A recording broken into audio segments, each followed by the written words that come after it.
पुण्याच्या इंदापुरात जगद्गुरू तुकोबारायांच्या पालखी सोहळ्यातील मानाच्या आशुभाचं दुसरं गोल रिंगण आज पार पडले आणि विशेष म्हणजे या गोल रिंगणाला राज्याचे कृषी मंत्री आपल्या पत्नींसह जोडीने उपस्थित होते आणि जोडीने माझ्या बरोबर आहेत. काय सांगाल, आज जोडीने उपस्थित होता, जोडीने फुगडी पण खेळलात. शेवटी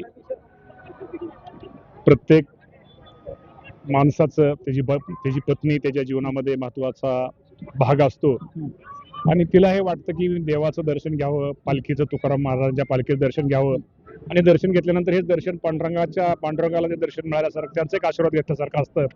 त्यामुळे मी आणि मिसेस माझी बरोबर आहे. मी नसताना 30 तालुक्यामध्ये लोकांना भेटत असते, लोकांना मदत करत असते, सहकार्य करत असते.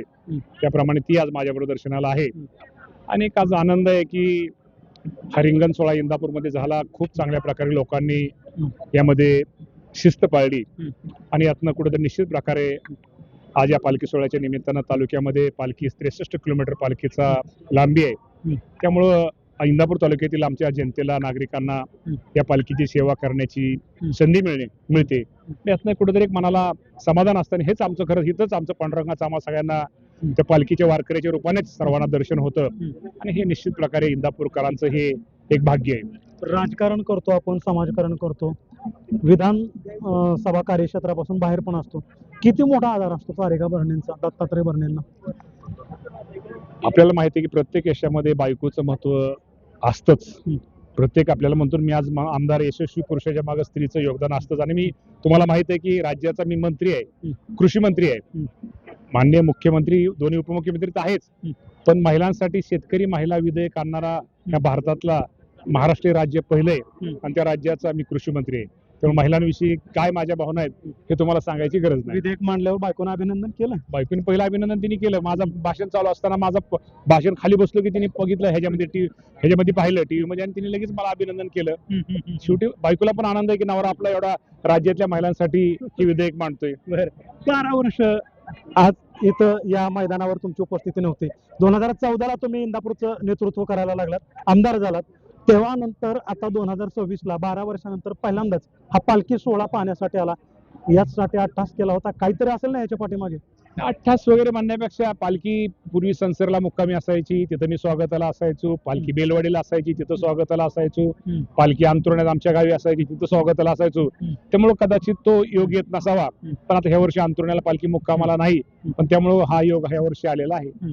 मैत्रिणीबरोबर आपण फुगडी खेळतोच, पण आपल्या जोडीदाराबरोबर फुगडी खेळणं, ते पण तुकोबांच्या वारीत, काय भावना आहे? मला खरं सांगायचं म्हटलं तर आज खूप आनंद झाला आणि जोडीनं म्हणजे आम्ही तुकोबारायांच्या पालखीचं दर्शनाला आलो आणि हे भक्तिमय वातावरण बघून मी पण आनंदी झाली आणि मामा पण आनंदी झाले आणि सर्वजण लोकांनी पण म्हणजे आमच्याकडं म्हणजे वारकरी बांधवांनी, माझ्या सर्व भगिनींना आनंदमय वातावरणात सर्वांनी म्हणजे आम्ही सगळ्यांनी एकत्रित करून आनंद साजरा केला. मामा, विठ्ठलाला काय साकडं असणार आणि शेतकऱ्यांच्या कर्जमाफी? एकच आहे की विठ्ठला या राज्यामध्ये चांगल्या प्रकारचा सर्वदूर पाऊस पडू दे.